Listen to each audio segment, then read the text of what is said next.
Ce colloque sur la sécheresse, il s'est déroulé sur 4 sessions. Donc la sécheresse sur 3 milieux. Le premier, c'est le sol, où on a pu voir finalement que des solutions parfois techniques impactantes sur le milieu pouvaient être proposées et que finalement on proposait plutôt des solutions qui favorisaient une couverture végétale des sols, que ce soit en zone rurale et en zone urbaine, avec finalement comme gros impact le fait que les sols soient de qualité pour retenir l'eau et la rendre disponible en période de sécheresse. Une deuxième session sur plutôt les rivières et les lacs, et là on a pu voir que même dans les rivières où la biodiversité était adaptée à des assecs, eh bien, le changement climatique, en amplifiant la durée, pouvait mettre à mal cette biodiversité. Donc un enjeu majeur, en gros, sur la biodiversité. Sur les eaux souterraines, on a pu voir finalement qu'il y avait un impact qui était très différent d'une région à une autre de par la géologie, et que les enjeux étaient vraiment partagés entre des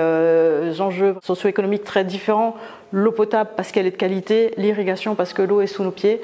Donc évidemment, on est allé à 2 aliments majeurs, l'eau potable, l'alimentation. Donc il faut réussir à faire la synthèse des deux. La 4e session, l'investissement des jeunes chercheurs sur ces thématiques. Clairement, on a vu ces sécheresses, elles vont ne faire que s'accentuer dans le futur. Ça veut dire que la génération qui arrive maintenant, c'est celle qui va le subir le plus. J'espère que cette session des jeunes permettra à l'ensemble de la population de se mobiliser, de s'engager, parce qu'on en a besoin. Est-ce qu'on va dans le mur? Oui, c'est un mur.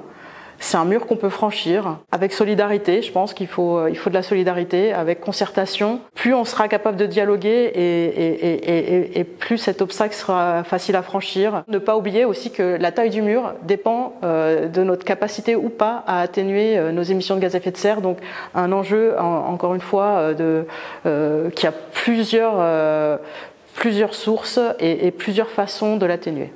Les solutions concrètes à mettre en place ne sont absolument pas uniques. Elles doivent être adaptées dans les territoires et elles doivent être co-construites avec les acteurs du territoire, qui sont les seuls finalement à même de pouvoir adapter à ces changements de paradigme. Le message, c'est qu'on ne peut pas uniquement s'adapter au changement climatique, on doit également l'atténuer, avoir une trajectoire qui nous permette à la fois de s'adapter, mais également d'atténuer nos émissions, d'aller vers une trajectoire net zéro carbone. C'est la seule façon finalement de réduire les résultats et de s'adapter collectivement face à cet enjeu.